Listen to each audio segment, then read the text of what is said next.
91 The Teachings of the Lord of the Second Coming. Section 2 The Period of Religious and Ideological Conflicts 1648 to 1789. The period of religious and ideological conflicts refers to the 140 years, beginning with the secure establishment of Protestantism at the Treaty of Westphalia in 1648, and ending with the French Revolution in 1789. As modern people continued to pursue the internal and external desires, flowing from their original nature, they could not avoid divisions in theology and disputes among philosophies, which arose as they exercised freedom of faith and thought. As previously discussed, God has worked his providence of restoration throughout the course of history, by repeatedly separating those representing Abel from those representing Cain, from the individual level to the world level. In the last days, this fallen world is divided into the Cain-type communist world and the Abel-type democratic world, just as the foundation of substance could have been laid in Adam's family had Cain submitted to Abel and obeyed him in the last days. The Cain-type world is to submit to the Abel-type world to establish the worldwide foundation of substance. This is necessary before we can receive Christ at the second advent and realize the unified world. For this to happen, the two views of life, which would later mature into these two worlds, had to be developed in this period. 2.1 The Cain-type view of life. The pursuit of the external aspects of the original nature first aroused a movement to revive the ancient heritage of Hellenism, and gave birth to the humanism of the Renaissance. Renaissance humanism opposed medieval culture by elevating the dignity of human beings and the value of the natural world over devotion to God and religious dedication. The medieval mind had prized obedience to God, while belittling the natural world and regarding the human body as base and even sinful.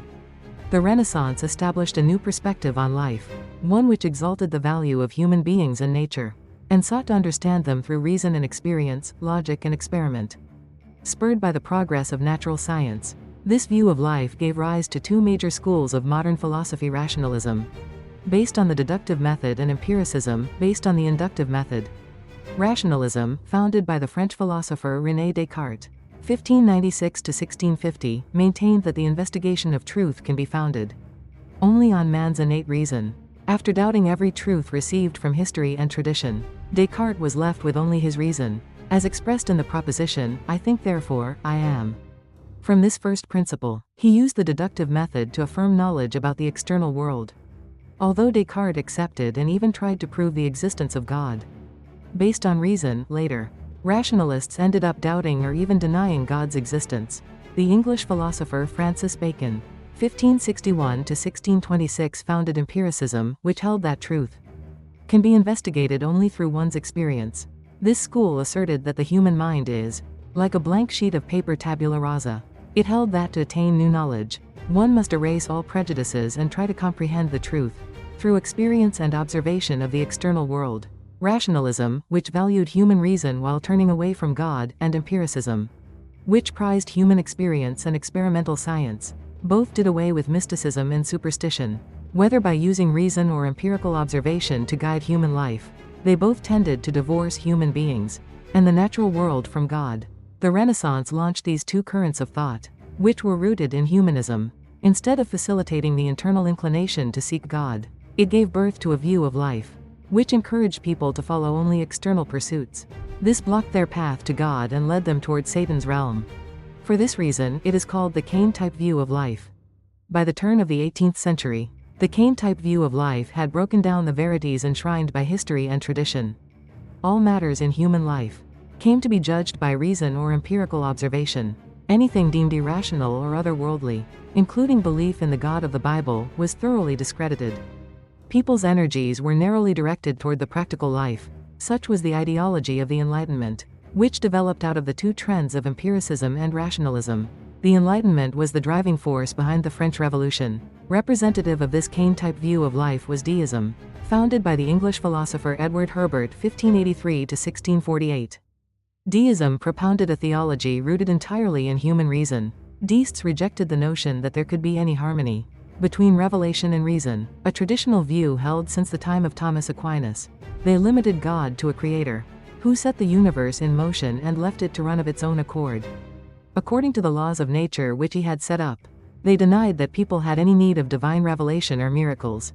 In the beginning of the 19th century, the German philosopher Georg W. F. Hegel 1770 to 1831 made a comprehensive synthesis of 18th century idealism. However, many of the followers of Hegel were influenced by the atheism and materialism of the French Enlightenment, and propounded the school of left-wing Hegelianism, which turned the logic of Hegel's dialectic on its head. David F. Strauss 1808 to 1874, a left Hegelian, wrote The Life of Jesus, which denied the Bible's accounts of Jesus' miracles as fabrications by his credulous followers. Ludwig Feuerbach 1804 to 1872 argued in the essence of Christianity that God was nothing other than the projection of people's inward psychological nature. Their arguments became foundational for modern atheism and materialism. Karl Marx 1818 to 1883 and Friedrich Engels 1820 to 1895 systematized the logic of the left-wing Hegelians as dialectical materialism. They were influenced by Strauss and Feuerbach, and also by French socialism. They combined dialectical materialism with atheism and socialism to create the ideology of communism.